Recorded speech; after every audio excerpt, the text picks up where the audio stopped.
আসসালামু আলাইকুম প্রিয় বন্ধুরা, কেমন আছেন সবাই? আশা করি সবাই ভালো আছেন। দেখেন আজকে আমি কি রান্না করার জন্য জোগাড় করছি। আলু ভাজি করব।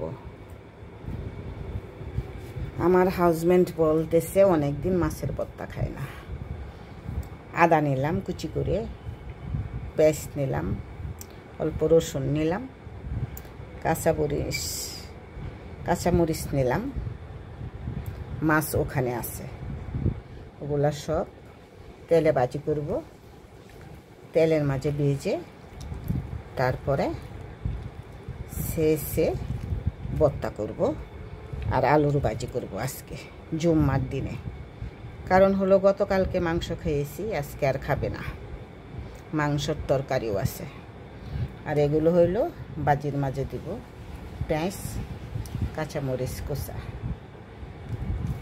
এ হলো আজকে আমার দুপুরের খাবারের আয়োজন। রান্না করার জন্য প্রস্তুতি নিচ্ছি। সবাই ভালো থাকেন, সুস্থ থাকেন। আল্লাহ হাফেজ।